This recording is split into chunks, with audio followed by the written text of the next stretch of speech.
I raced back professionally for the first time in a couple of years in Bahrain, but I went into the race with a bit of a leg injury and a little under the weather, but still walked away with a sub 4 hour half Ironman and 8th professional male across the line.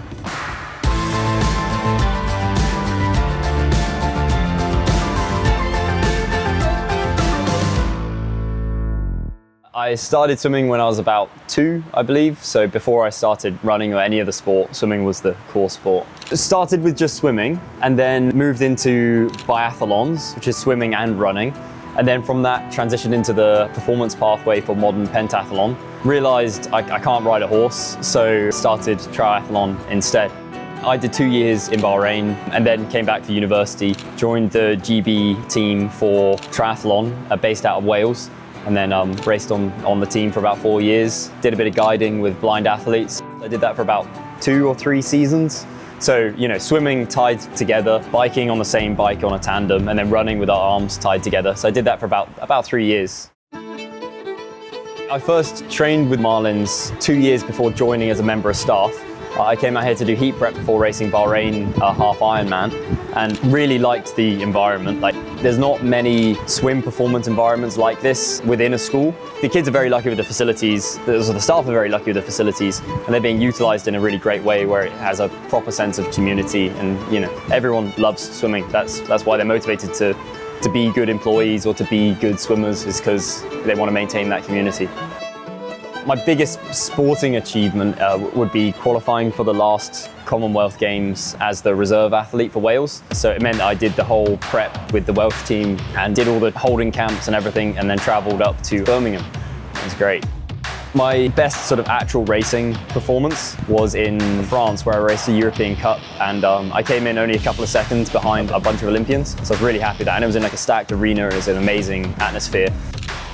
Winning Salala last year was a huge achievement. It was the first time taking a tape at an Ironman event. I was super nervous to go back and try and do it again, so I managed to defend my title. So two-time winner of Salala, Ironman Salala. The sports community within Muscat as a whole is great.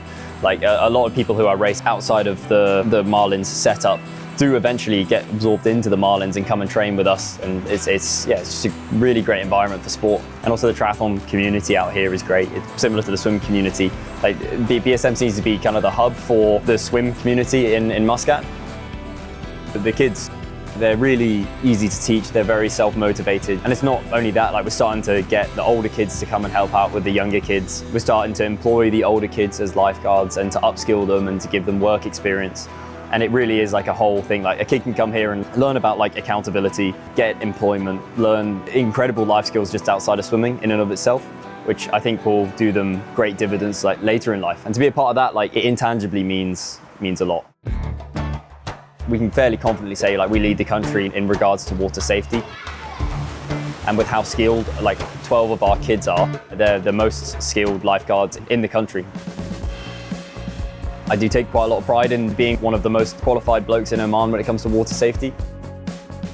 We had to set the school up as the first training centre for the RLSS in Oman. So we're the first centre ever from the RLSS to be accredited. And that took a good half a year to rewrite all of the risk assessments and then to prove that we're good enough to have that licence to operate.